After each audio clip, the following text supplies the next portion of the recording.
A gente está cansado de saber que o futebol se moderniza ano após ano e a gente vê isso a cada dia. E uma das melhores formas de analisar essas mudanças é através do estilo de jogo. A pressão moderna, como é chamada, marcação individual, é uma dessas formas. E é isso que a gente vai falar nesse dia. E a aplicabilidade desse tipo de conceito no futebol brasileiro, trazendo exemplos práticos e atuais daquilo que tem sido feito, não só na Europa, mas no Brasil. E mais uma vez, vai funcionar da seguinte forma: colocar alguns fatos, vou dar a minha opinião e no final você tira suas próprias conclusões. Primeiramente, a gente tem que ter cuidado. E daí vem o título do vídeo. Não dá para importar tudo que vem da Europa sem antes contextualizar e sem antes adaptar para a nossa realidade. Porque a nossa realidade do nosso futebol, ela é muito diferente do futebol europeu. E a gente vai falar disso no vídeo de hoje também. A gente precisa entender o porquê das coisas. Isso não serve somente para os treinadores, mas também serve muito para as pessoas que falam de futebol, na internet, na televisão e nas redes sociais, que é algo que a gente bate bastante aqui na tecla todos os dias, seja nos vídeos, seja nas lives, seja em comentários de outras redes sociais. A gente está sempre falando disso, porque são eles que formam a opinião pública. Então não adianta às vezes o torcedor querer que o time jogue de uma forma, sendo que não faz sentido algum dentro das características individuais e coletivas do clube. Mas a gente já vai falar disso. O primeiro exemplo que eu quero dar é do Abel Ferreira no Palmeiras.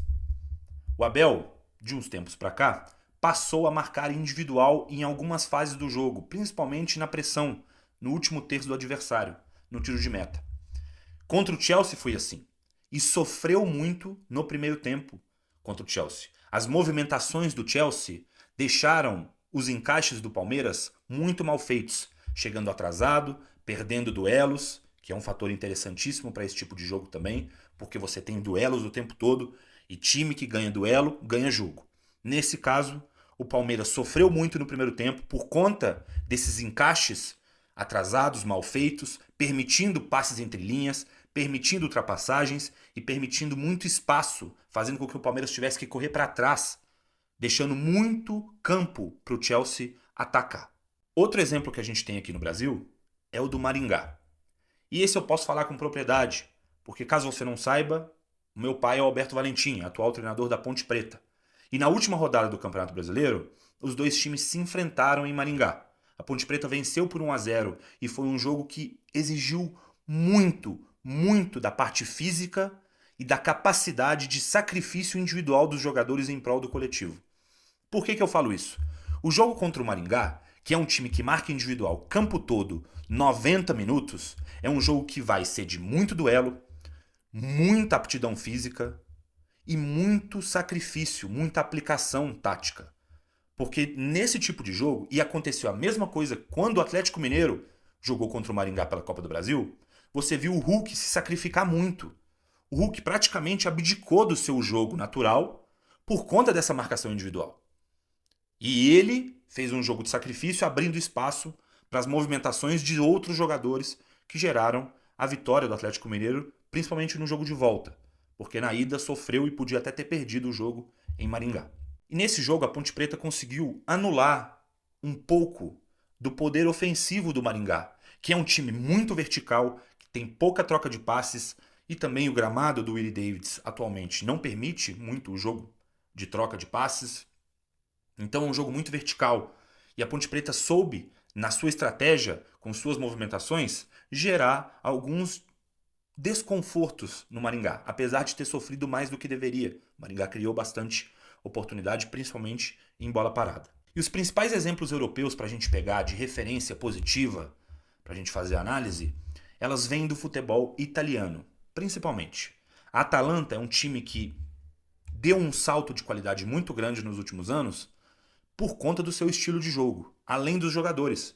Por que eu falo isso?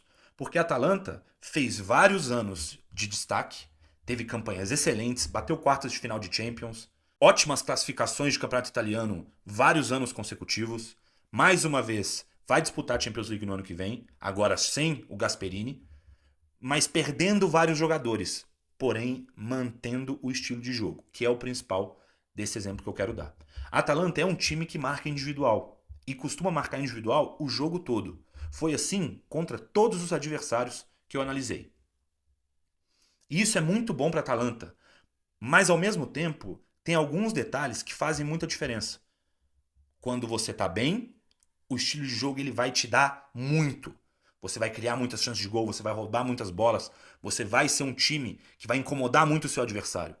Quando as coisas não funcionam, você sofre muito, você tem muitas transições, você sofre muitas oportunidades de gol e você acaba podendo sofrer uma goleada fora ou dentro de casa. Outro bom exemplo que a gente pode tirar de base do futebol europeu é o Arsenal. E o Arsenal, principalmente na reta final de temporada, e aqui eu pego de exemplo o jogo de ida contra o Paris Saint-Germain no Emirates, na Inglaterra, o Arsenal jogou marcando pressão individual na saída de bola. E foi assim que surgiu o gol do Paris Saint-Germain logo cedo. E aqui é um dos pontos que eu quero tocar a respeito da parte negativa desse estilo de jogo. E por que que a gente, na hora de trazer certos conceitos para o Brasil, tem que tomar cuidado. Mas antes disso, a gente precisa prestar atenção nas características individuais e coletivas dos jogadores. Por quê? Porque a aplicabilidade aqui, ela depende muito não só do elenco, ou seja, você ter jogadores que vão ter poderio físico para marcar individual, para acompanhar as movimentações e para jogar desse jeito. Não só os 11 que começam, mas também aqueles que vêm do banco. Todo o elenco tem que ser estrategicamente montado para esse estilo. E aqui no Brasil a gente sabe da dificuldade de um trabalho ter continuidade, de um trabalho do treinador ser mantido, mesmo com uma sequência ruim, com oscilações. E isso é um fator determinante para a aplicação de certos estilos de jogo, né? Outras coisas que são relevantes também. Gramado.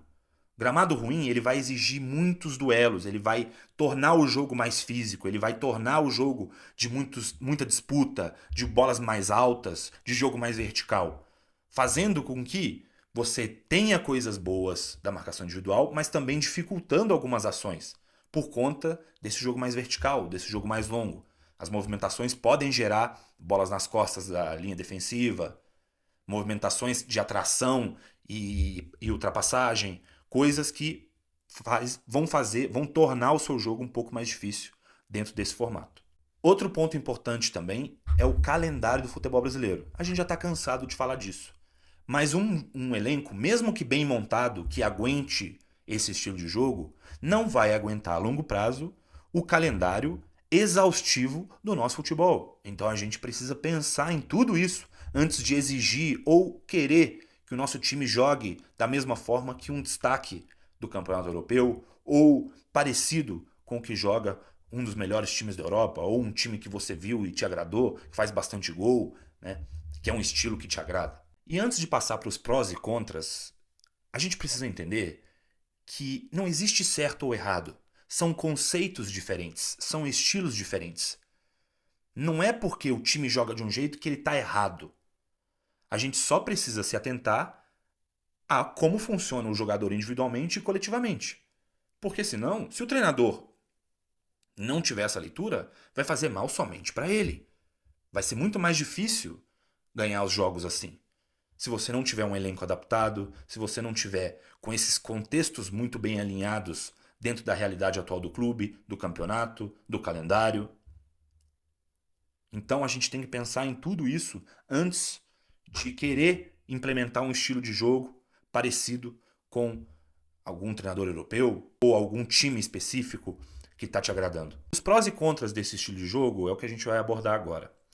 Começando pelos prós, quando você tem um encaixe muito bem feito na marcação individual, você consegue atrapalhar muito o jogo do seu adversário. Você consegue fazer com que ele não tenha saídas pelo chão, forçando bolas longas, ganhando segunda bola ou até recuperar a bola no campo ofensivo, no último terço, gerando já oportunidades de gol, gerando movimentações que vão... Se você vai ter vários jogadores já próximos da área, quanto mais perto da área adversária você recuperar a bola, mais perto do gol adversário você está. E é uma zona ali, geralmente, se tratando de futebol brasileiro, que você tem os jogadores com características técnicas inferiores aos jogadores de meio campo, aos jogadores de ataque. Então você consegue forçar erros quando o encaixe está bem feito. Os contras desse tipo de jogo é o principal que eu quero colocar nesse vídeo. Eu não sou um dos maiores adeptos desse estilo. Eu não acho que esse estilo de jogo ele tem muita funcionalidade no Brasil.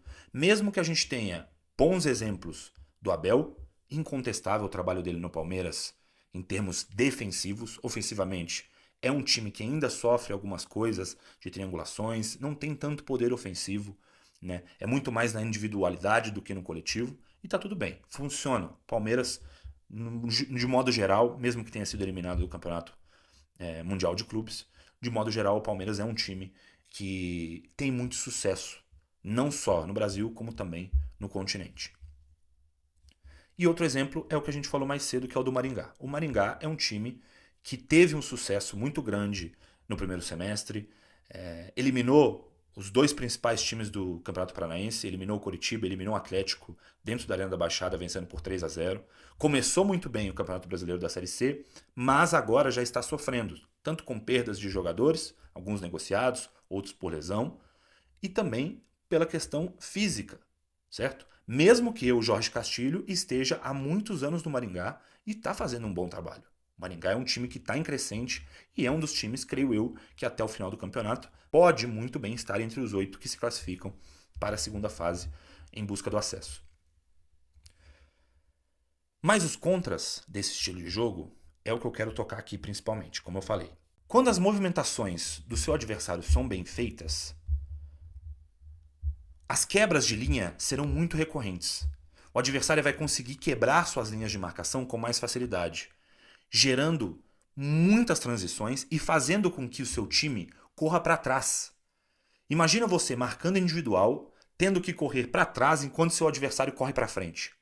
Isso tende a gerar oportunidades claras de gol o tempo todo no jogo, se as movimentações do adversário funcionarem. E quando os encaixes não estão bem feitos, você vai sofrer muito.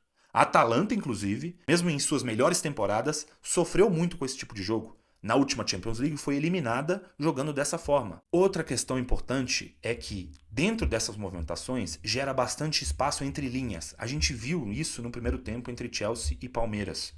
Cole Palmer recebendo toda hora sozinho, com muito espaço entre linhas. Os encaixes não estavam funcionando muito bem. Às vezes, o zagueiro não dava tempo de saltar para acompanhar o jogador. O desmarque acontecia muito rápido. Então, o jogador recebia livre para girar ou para fazer uma ação ofensiva em profundidade com ultrapassagem de um extremo ou de algum lateral ou ala. Isso gera muitas dificuldades no jogo. Gera muitas oportunidades para o adversário também. E, na parte estratégica, antes do jogo, algumas movimentações específicas de desmarque, de ponto de partida do seu adversário, para que ele consiga atrair atrair os seus jogadores e meio que montar uma armadilha.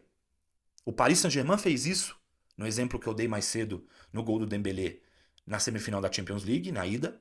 Atraiu a marcação individual, gerou um espaço, um buraco no meio de desmarque do Dembélé, que originou a jogada que depois ele recebe a bola de novo do Kvaratskhelia. Esse tipo de movimentação, muito bem treinada, na marcação individual, permite mais estratégias, permite mais variações e mais movimentações que fazem com que você possa criar mais chances de gol, fazendo com que o time que marca individual sofra mais. E isso é uma dificuldade que a gente provavelmente tem aqui no Brasil. O próprio Maringá é um time que costuma, quando os encaixes não funcionam, sofre oportunidades claras de gol em desvantagem numérica muitas vezes. É algo que não acontece com o Palmeiras, porque não marca individual o campo todo. E isso também é um diferencial. Então essas adaptações podem funcionar muito bem. Mas como a gente falou, depende do jogo, do adversário, do seu elenco, do calendário. São muitos fatores. Não adianta a gente querer importar tudo da Europa só porque está funcionando lá, sem entender o porquê das coisas aqui no Brasil. Isso serve não só para o estilo de marcação individual, mas para vários outros conceitos do futebol que as pessoas são malucas para colocar aqui, mas que na verdade a gente precisa olhar com um olhar mais profundo, mais técnico, mais analítico, para chegar à melhor conclusão daquilo que funciona no nosso futebol. Não é isso, Drop? Perfeito. Pedir o pessoal para se inscrever, deixar o like e seguir nossas redes sociais que estão aí na descrição. Perfeito, perfeito. Esse tipo de vídeo ele é mais complexo, ele é mais nichado, mas ele é muito importante para a gente entender um pouquinho mais dos estilos e se aprofundar mais no assunto futebol. Beleza? Amanhã tem mais, Drop? Amanhã tem mais. Então é isso.